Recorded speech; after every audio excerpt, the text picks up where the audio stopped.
The scissors snapped shut an inch from my ear, and I flinched, heart pounding like I'd just dodged a bullet. The barbershop smelled of cedar and aftershave, but something sharper hung in the air. Danger. Maybe. Or the kind of thrill that makes your skin hum. I'd walked into this place on a whim, chasing a fresh start. But the guy holding the clippers wasn't just cutting my hair, was cutting through every wall I'd built around myself. My name's Ethan Carter, 24, a graphic designer scraping by in Brooklyn. I'd been in a rut, same coffee shop, same deadlines, same empty apartment. That morning, I'd passed a new barbershop on Court Street, its red and white poles spinning like a hypnotist's wheel. The sign read Razor's Edge, and something about it pulled me in, like a dare. I needed a change, even if it was just a haircut. Inside, the place was a mix of old-school charm and modern grit leather chairs, vintage mirrors, and a playlist heavy on indie rock. The barber, introduced as Jamie, had eyes like storm clouds and a smile that could unravel you. He was maybe a year older than me, with tousled dark hair and tattoos peeking out from his rolled-up sleeves. His voice was low, warm, like he was sharing a secret just for me. "First time here?" he asked, draping a cape over my shoulders. I nodded, suddenly hyper-aware of his fingers brushing my neck. The conversation started light weather. Music, the Mets' latest loss. But Jamie had a way of asking questions that felt like he was peeling back layers. "What's got you so tense, Ethan?" he said, his clippers pausing mid-buzz. I laughed it off, but his eyes locked on mine in the mirror, and I swear he saw right through me. I hadn't told anyone about the ache I carried, the one that started when I left home at 18, when my dad called my phase a sin and my mom just cried. I'd buried it deep, but Jamie's gaze felt like a key turning in a rusty lock. Halfway through the cut, he leaned closer, his breath warm against my ear. "You ever feel like you're hiding from yourself?" he whispered. My pulse spiked. I wanted to bolt, but his hand steadied my shoulder, gentle but firm. "Relax," he said, smirking. "I'm good at finding what's hidden." I didn't know if he meant my overgrown hair or something deeper, but I stayed, pinned by the weight of his words. The shop was quiet, just us and the hum of the clippers. He told me about growing up in Queens, about his own battles with family who didn't get him. "I left," he said simply. "Had to. Found my people here, though. Found myself." His story hit too close, and I felt my guard slipping. I told him about my dad, the shouting matches, the silence that followed. Jamie listened, really listened, his hands moving with a rhythm that felt like trust. When he finished, he spun the chair to face the mirror. "New man," he said, but his eyes weren't on my hair, they were on me. I looked different, sharper, but it wasn't just the cut. Something in me had shifted. He handed me a folded piece of paper, his fingers lingering on mine. "Come back tomorrow night," he said softly. "Not for a haircut." My heart stuttered. I nodded, too stunned to speak. I left the shop, the note burning a hole in my pocket. Outside, the Brooklyn air felt electric, like the city knew something I didn't. I unfolded the paper under a streetlight. In neat handwriting, it read, "Midnight. The seller. Tell them Jamie sent you." A kiss lingered on my cheek from where he'd leaned in, quick and bold, before I walked out. I touched the spot, my fingers trembling. What the hell had I just walked into? The rest of the day was a blur.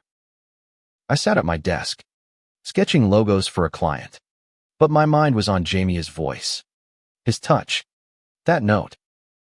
The cellar was a speakeasy I'd heard whispers about, a place you didn't just stumble into.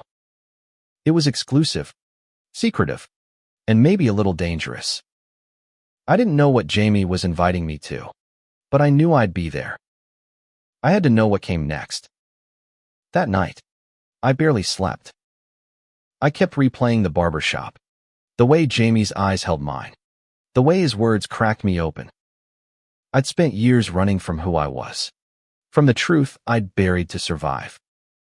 But 1 hour in that chair, and I was already chasing something I couldn't name. The note sat on my nightstand. A promise or a warning. Maybe both. By the time midnight approached, I was wired, my stomach a knot of nerves and excitement. I pulled on a black jacket, checked my reflection, and headed out.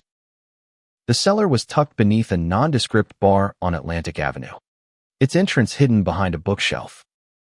I gave Jamie's name to the guy at the door, a burly dude with a scar across his brow.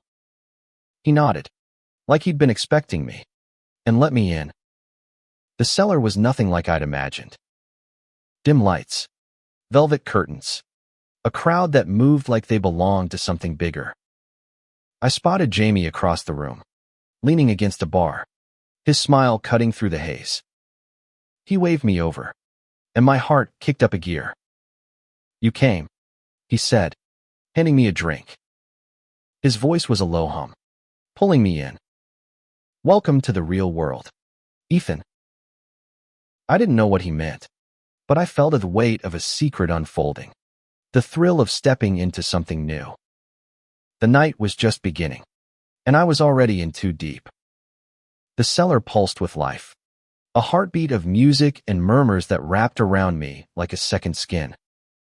Jamie stood close, his shoulder brushing mine, and I felt like I was standing on the edge of a cliff, dizzy with the urge to jump. "This place," he said, his voice barely audible over the jazz humming through the speakers. "It's where people like us find each other."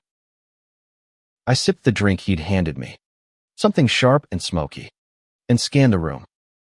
The crowd was diverse: men, women, non-binary folks, all mingling with an ease I envied. Some danced, others leaned into hushed conversations, but everyone seemed to share an unspoken bond. I felt like an outsider, yet Jamie's presence anchored me. "What is this place?" I asked, my voice betraying my nerves. He grinned, a flash of mischief in his eyes. "It's a sanctuary, a place to be real. No masks, no judgment." His words hit hard. I'd worn a mask for years, hiding who I loved, who I was, to fit into a world that didn't want me. The idea of a place like this felt like a dream I didn't trust. Jamie led me to a corner booth, its velvet cushions worn but inviting. We sat, our knees touching under the table, and he started talking. He told me about the cellar's history, how it started as a safe haven for queer folks in the 80s, when the city wasn't always kind. "It's more than a bar," he said. "It's a community. We look out for each other." His eyes softened, and I saw something raw in them: pride, pain, hope. I wanted to ask more, but a woman approached, her locks tied high, her smile warm but guarded. "Jamie, who's the new guy?" she asked, sizing me up. Jamie introduced her as Lena, his best friend and the cellar's unofficial gatekeeper. "Ethan's cool," he said, nudging me. "He's got stories." Lena raised an eyebrow, like she'd decide that for herself, but she nodded and left us alone. The night blurred into a mix of laughter and confessions. Jamie told me about his first love, a boy from high school who broke his heart when their secret got out. I shared my own scars: how I'd dated women to keep up appearances, how I'd lied to myself until I couldn't anymore. Each word felt like shedding skin, leaving me raw but lighter. Jamie listened, his hand resting on mine, and I didn't pull away. Around 2 a.m., the mood shifted. A group of guys in suits entered, their presence jarring against the cellar's vibe. Jamie tensed, his jaw tight. "Cops," I whispered, my stomach dropping. He shook his head. "Worse. Investors." They've been sniffing around, trying to buy this place out. His voice was low, bitter. They want to turn it into some soulless lounge for tech bros. I didn't get it. Why not just say no? Jamie sighed, running a hand through his hair. It's complicated. The owner, Marcus, is in debt. He's fighting to keep the cellar alive. But money talks. I saw the fire in his eyes, the kind that comes from protecting something you love. I wanted to help, but I barely knew these people. Still, I was hooked. As the night wound down, Jamie walked me to the door. The air outside was cool, the city quieter now. He slipped another note into my hand, his fingers lingering. Tomorrow, he said. Meet me at the shop. Noon. Before I could respond, he kissed me soft. Quick, but enough to set my nerves alight. Then he was gone, back into the cellar's shadows. I walked home, the note clutched tight. It read, "We need you. Come ready to fight." My head spun. Fight? For what? The cellar. Jamie. Myself. I didn't know, but I felt alive in a way I hadn't in years. The city lights blurred around me, and I knew I was already too far gone to turn back. The next day, I showed up at Razor's Edge, my heart racing. The shop was closed, but Jamie let me in, locking the door behind us. You're here, he said, like he hadn't been sure I'd come. He led me to a back room, where Lena and a few others waited. They were planning something to protest. A fundraiser. Anything to save the cellar. This place saved me, Jamie said, his voice thick. It's where I became me. We can't lose it. I listened as they strategized, my mind racing. I wasn't a fighter. Not like them. I'd spent my life avoiding conflict, keeping my head down. But looking at Jamie, at the hope and fear in his eyes, I felt something shift. Maybe I could be more. Maybe I could stand up for something.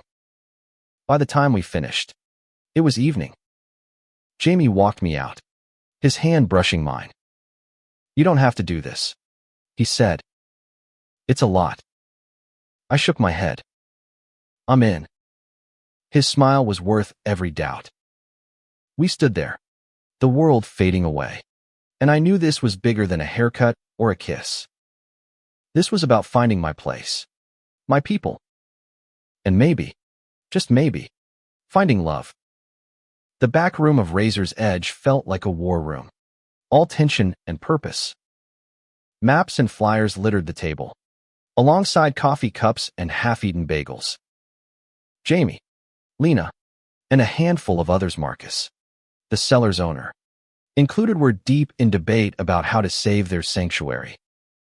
I sat quietly, still processing how I'd gone from a haircut to a revolution in 48 hours.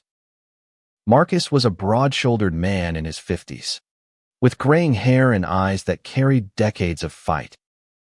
They're offering big money, he said, his voice heavy. Enough to clear my debts. But this place, he gestured around, though we weren't in the cellar. It's not just a bar.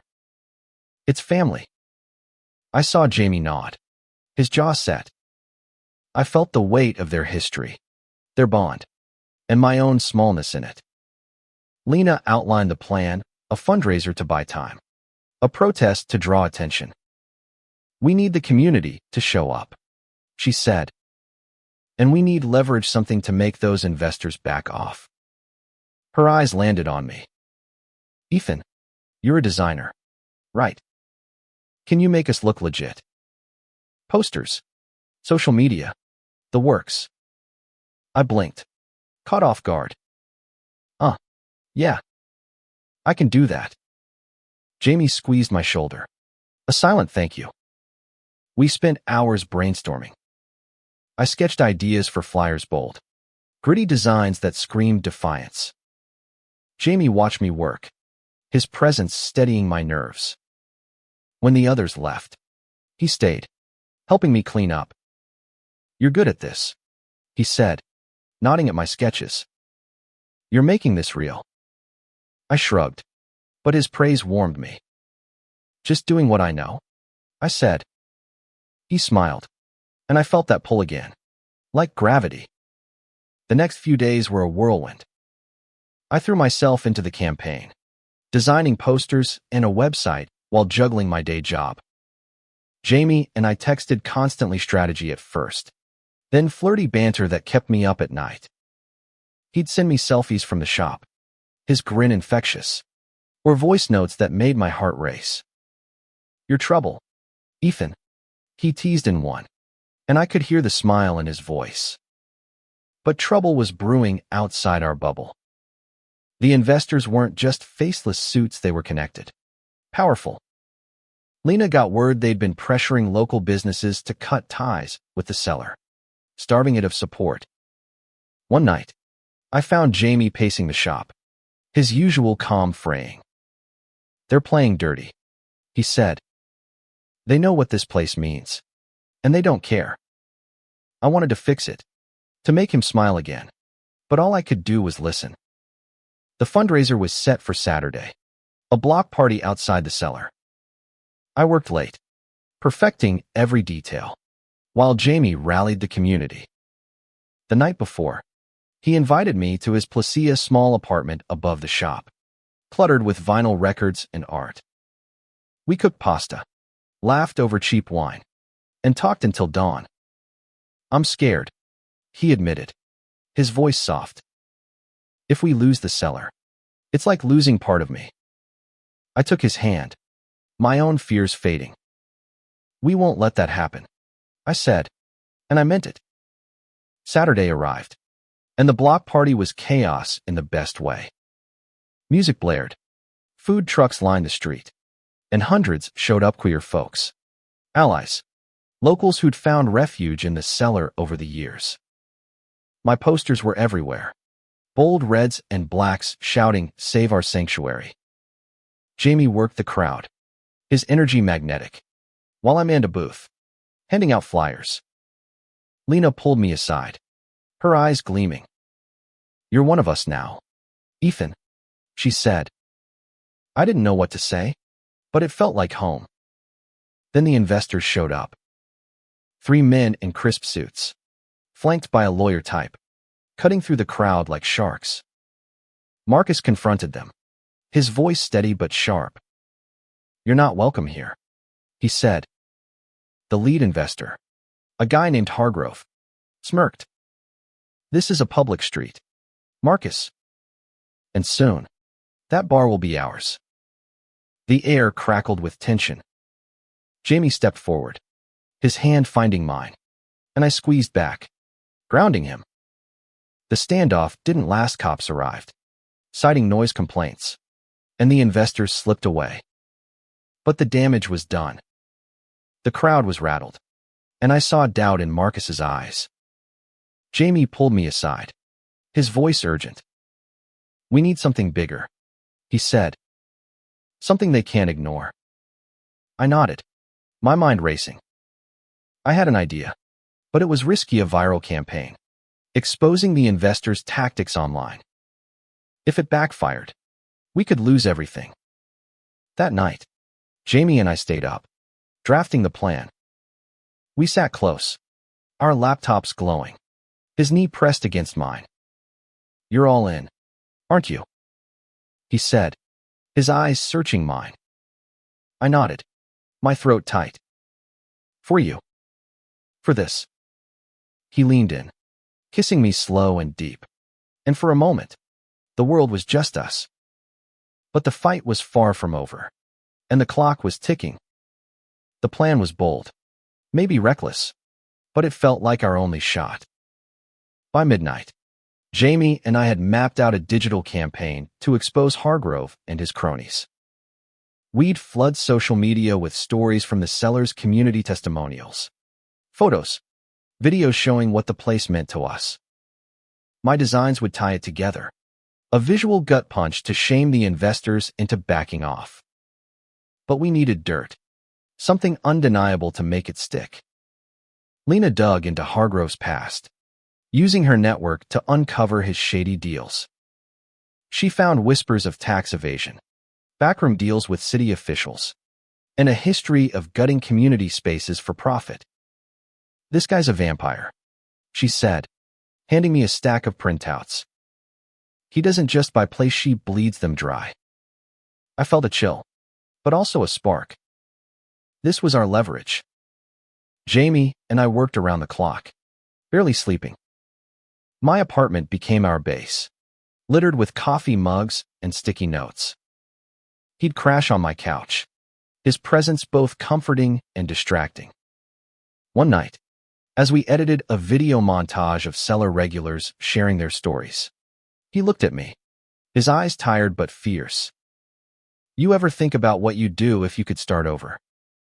he asked. I paused, caught off guard. "I'm starting over now," I said, and his smile made my chest ache. The campaign launched on a Tuesday, and it spread like wildfire. Hashtags like Save the Cellar and Queer Sanctuary trended locally, then nationally. My design's gritty, emotional, raw popped up on X, Instagram, everywhere. People shared their memories of the cellar, first dates, coming out stories, nights that changed their lives. I watched the numbers climb, my heart pounding. We were doing this. But Hargrove didn't sit idle. By Thursday, we got hit with a cease and desist letter, claiming defamation. Marcus was shaken, talking about pulling the plug. "They'll sue us into the ground," he said at a tense meeting in the cellar. Jamie argued back, his voice steady. "We're telling the truth. They can't stop that." I admired his fire, but I saw the fear in his eyes. We were in deep, and the stakes were climbing. Friday brought worse news. Someone leaked that Hargrove had friends in the city council, pushing to rezone the cellar's block for commercial development. If they succeeded, Marcus's debts wouldn't matter, the city could force him out. Lena cursed, slamming her fist on the table. "We need to go bigger," she said. "A rally. Right at City Hall." Jamie nodded, but I saw the strain in his face. He was carrying too much. That night, we stole a moment alone in the barbershop. The lights were low, the air heavy with the scent of aftershave. Jamie sat in one of the chairs, head in his hands. "I'm scared we're gonna lose," he admitted, his voice breaking. I knelt beside him, my hand on his knee. "We're not losing you," I said. "Not the cellar. Not you." He looked at me, eyes wet, and pulled me into a kiss that felt like a lifeline. It was desperate, hungry, like we were stealing time. The rally was set for Sunday. I poured everything into the visuals: banners, signs, a logo that screamed defiance. Jamie and Lena mobilized the community, spreading the word through every channel. By Saturday, we had thousands pledged to show up. But Hargrove's team was ready too. Posts started circulating, smearing the cellar as a den of trouble, hinting at drugs and crime. It was lies, but lies stick. The night before the rally, Jamie stayed over again. We lay on my couch, tangled together, the city humming outside. "If this goes wrong," he whispered, "I don't know what's next." I held him tighter, my own fears clawing at me. "We'll figure it out," I said, though I wasn't sure. I kissed his forehead, his cheek, his lips, and for a moment, we forgot the fight. But dawn was coming, and with it, a battle we couldn't afford to lose. Sunday morning, I woke to Jamie's arm around me, his breath steady against my neck. We didn't speak as we got ready, the weight of the day pressing down. The rally was our shot, our stand. I looked at my designs, at Jamie's tired but determined face, and felt a surge of purpose. This wasn't just about a bar. It was about claiming a space to exist, to love, to be. I grabbed my jacket, took Jamie's hand, and stepped out into the fight. City Hall loomed like a fortress, its stone steps crawling with people by noon. The rally was electric, hundreds, maybe thousands, chanting, waving signs I'd designed, their voices a roar against the gray sky. Jamie stood at the front, megaphone in hand, his words cutting through the noise. This is our home. They can't take our heart. I watched him, my chest tight with pride and fear, knowing how much this moment cost him. Lena and Marcus worked the crowd, passing out flyers, while I managed the media, local bloggers, a few reporters, even a news van. My designs were everywhere, save the cellar in bold letters. Faces of the community plastered on banners. The energy was raw, defiant, but I couldn't shake the feeling we were being watched. Across the street, Hargrove's men stood, suits crisp, faces unreadable. They didn't need to shout, their power was quiet, insidious. A speaker lineup kept the crowd fired, activists, cellar regulars, even a council member who defected to our side. But halfway through, trouble hit. A group of counter-protesters appeared, holding signs with slurs and lies about the cellar. Go back to your closets, one shouted, and my stomach turned. Jamie's face hardened, but he kept speaking, his voice steady.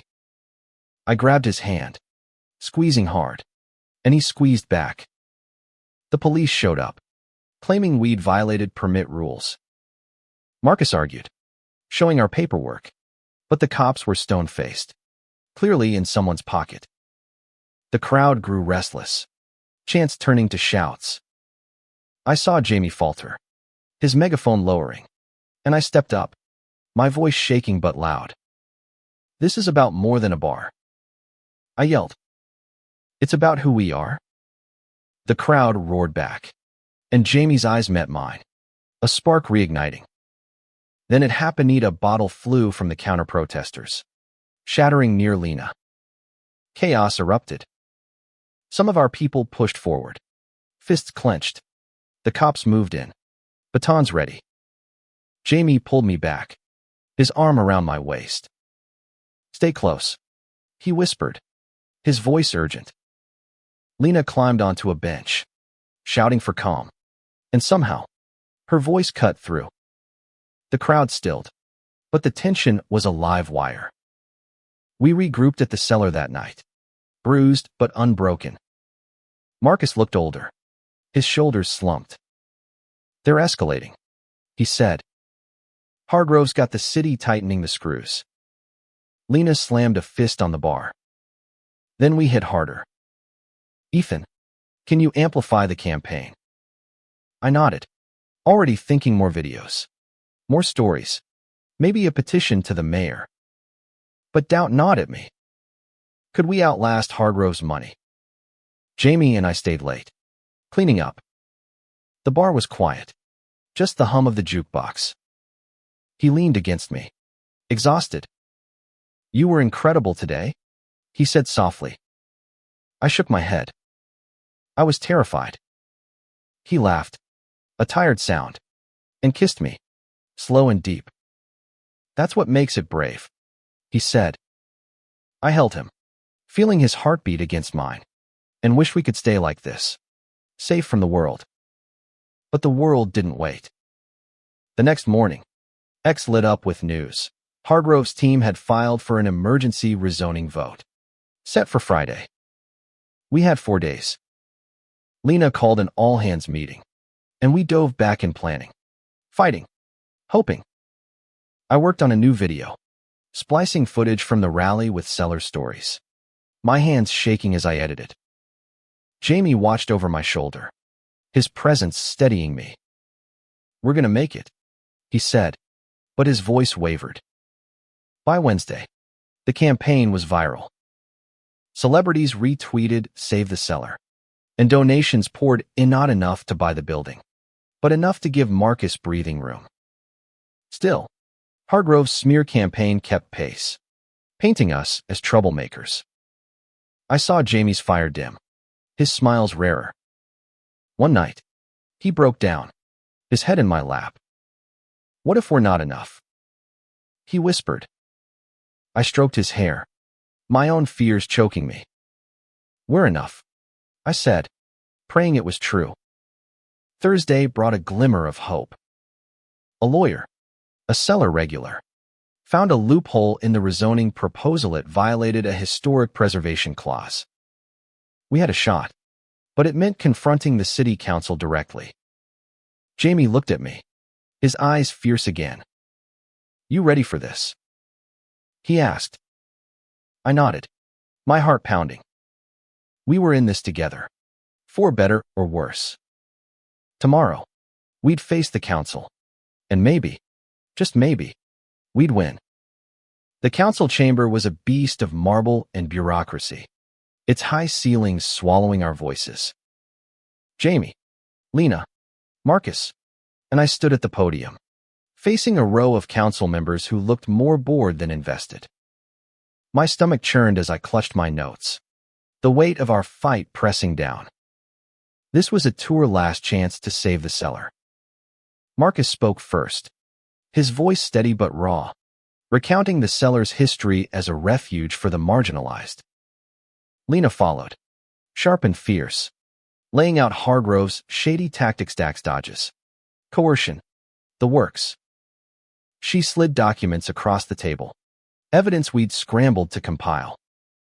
I watched the council members' faces, searching for a crack, but most stayed stone cold.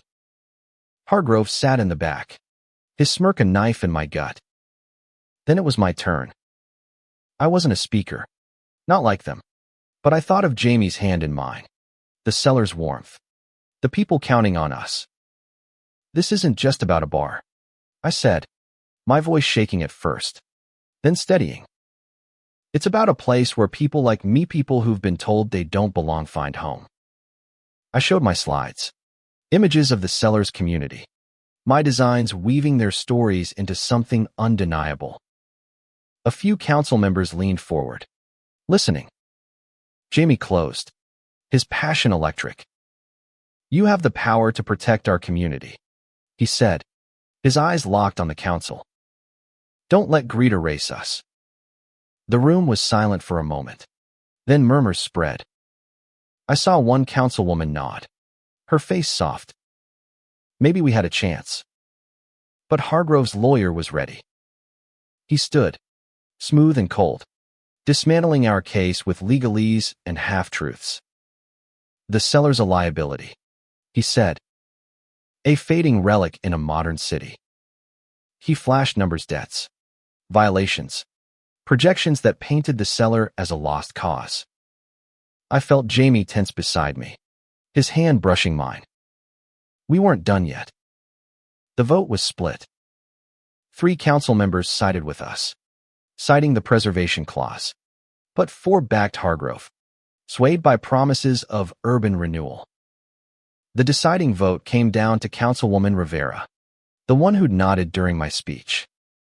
She hesitated, her eyes scanning the room. I need time, she said finally. We reconvene in 2 days. A delay wasn't a win, but it was air to breathe. Outside, the mood was grim. Marcus rubbed his temples. Lena cursed under her breath, and Jamie stared at the ground. I pulled him aside, my hand on his arm. We're not out, I said. He nodded, but his eyes were distant. I'm tired, Ethan, he admitted. I don't know how much fight I've got left. My heart sank, but I hugged him tight. Lean on me, I said. We'll do this together. That night, we regrouped at the cellar.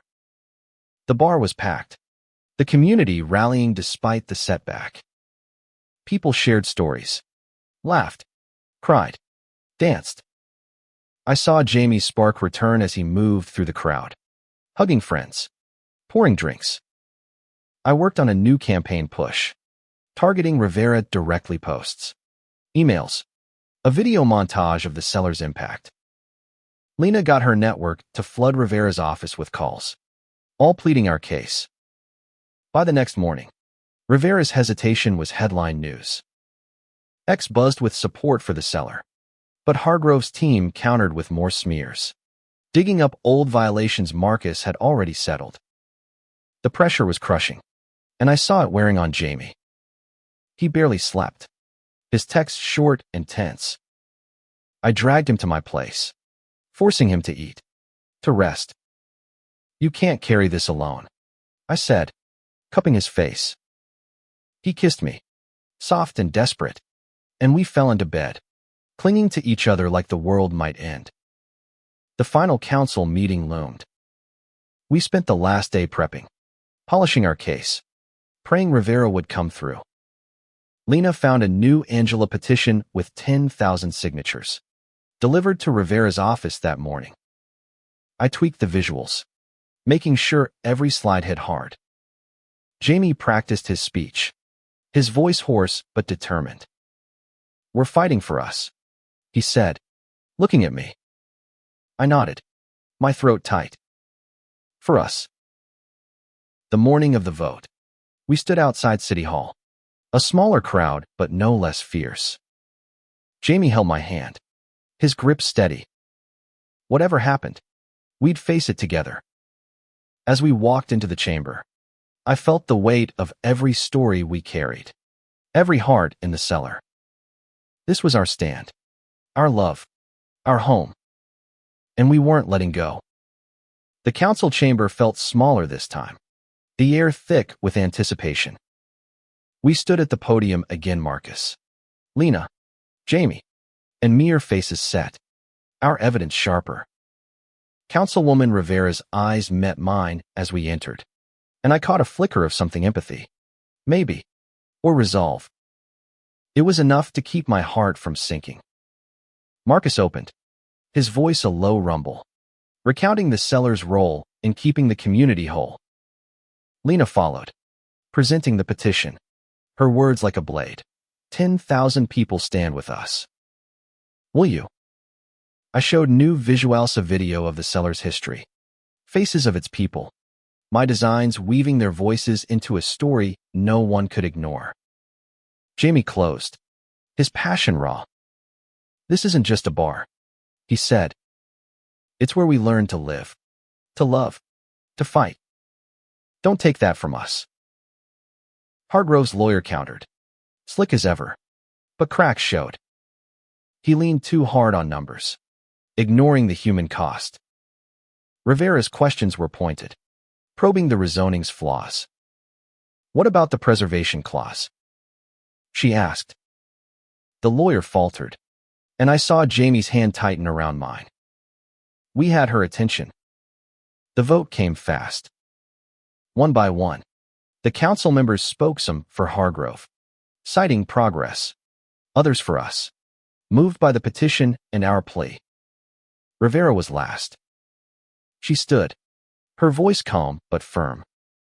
"The cellar is a landmark, not just of history, but of humanity. I vote to preserve it." Cheers erupted before she finished, and I felt Jamie's arms around me, his breath shaky with relief. We'd won. The rezoning was blocked, the cellar safe for now. Hargrove's team stormed out, his smirk gone. Outside, the crowd roared, hugging, crying, chanting. Jamie kissed me in the chaos, hard and fierce, and I laughed into his mouth, dizzy with joy. Lena punched my arm, grinning. "Not bad, newbie." Marcus pulled us into a bear hug, his eyes wet. "You kids saved us," he said. But victory came with a shadow. Hargrove wasn't done. Whispers on X suggested he'd pivot to legal battles or new investors. We celebrated that night at the cellar, but Jamie was quiet, his smile forced. I found him outside, staring at the stars. "This isn't over," he said softly. I took his hand. "Then we keep fighting. Together." He nodded, leaning into me, and I felt his strength return, fragile but real. The next week was a blur of planning. Marcus used the petition's momentum to secure grants, easing his debts, I kept up the campaign, tweaking designs to keep the seller's story alive. Jamie and I grew closer, stealing moments between the chaos coffee runs, late-night talks, kisses that felt like promises. But I saw the toll on him, the weight of being the fight's heart. I wanted to carry it for him, even a little. One night, he showed up at my apartment, eyes red. "I'm scared I'll let them down," he said, voice breaking. I pulled him close, my own fears rising. "You're enough," I said, echoing words he'd given me. We lay together, talking until dawn, rebuilding each other. I realized then how deep this went, not just the seller, but us, our love a quiet anchor in the storm. By the next month, the cellar was thriving, its doors open wider than ever. We hosted events, open mics, drag shows, community forums drawing crowds and allies. My designs became its face, a symbol of resilience. Jamie and I were inseparable, our lives tangled in the best way. But Hargrove's shadow lingered. A new lawsuit hit, claiming unpaid taxes from years ago. Marcus vowed to fight, but we knew it was another battle. Jamie and I sat in the barbershop one evening, the place quiet, just us. He traced my palm, his touch soft. "You changed everything," he said. "I was stuck before you walked in." I smiled, my heart full. "You woke me up," I said. We kissed, slow and sure, and I knew, whatever came next, we'd face it side by side. The cellar wasn't just a place, Anna Marie, it was us. Our fight, our home. And we'd hold it tight. The lawsuit hit like a punch we didn't see coming. Hargrove's team claimed the seller owed back taxes, a debt Marcus swore was settled years ago. The numbers were brutal, 6 figures, enough to cripple us. We gathered in the barbershop, our war room, faces grim. Marcus rubbed his eyes, Lena paced, and Jamie gripped my hand like it was all keeping him upright. "We fight this," Lena said, her voice steel. "They're bluffing, trying to scare us." Marcus nodded, but doubt shadowed his face.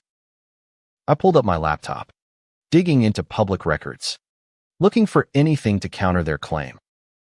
Jamie leaned over, his breath warm on my neck. "You're a lifesaver," he murmured, and despite the mess, I smiled. We were in this together, no matter how dark it got. Days blurred into research, meetings, and late nights at the cellar.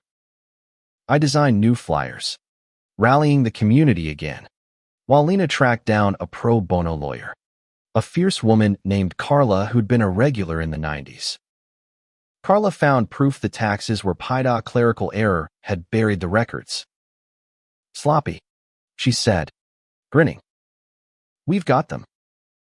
But Hargrove's team was relentless, filing motions to delay, draining our energy. Jamie and I stole moments to breathe. One night, we walked the Brooklyn Bridge, the city sparkling below. He stopped halfway, his eyes on the skyline. "I used to come here when I felt lost," he said. "Now I'm here with you, and it's different." I kissed him, the wind cold but his lips warm, and felt like we could face anything. "We're not losing," I said. He nodded, his hand tight in mine. Carla's work paid off. In court, she dismantled Hargrove's case, presenting the old receipts like a winning hand. The judge ruled in our favor, dismissing the suit. The cellar was safe, really safe this time. We celebrated that night. The bar packed, music loud, love louder. Jamie pulled me onto the dance floor, his laugh bright, and I realized I'd never felt so alive. Months later, the cellar was stronger than ever. Marcus paid down his debts with grants and donations, and my designs kept drawing crowds. Jamie and I moved in together, a small apartment near the shop, our lives woven tight. Hargrove faded, his name a bad memory. But the fight had changed us. I wasn't the scared kid who'd walked into Razor's Edge anymore. I'd found my voice, my people, my love.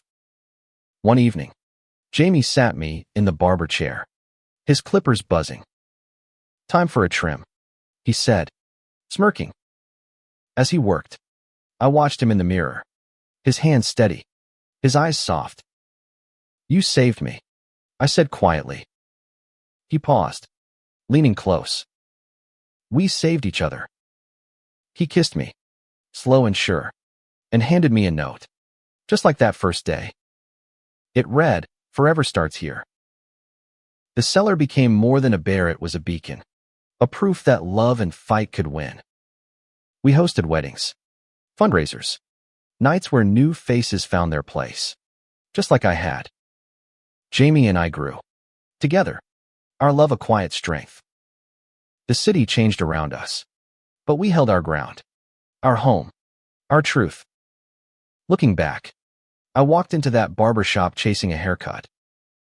I walked out with a kiss, a secret, and a life I never dreamed I'd have. The cellar taught me to stand, to love, to be. And every time I pass that red and white pole, I smile, knowing I'm exactly where I belong.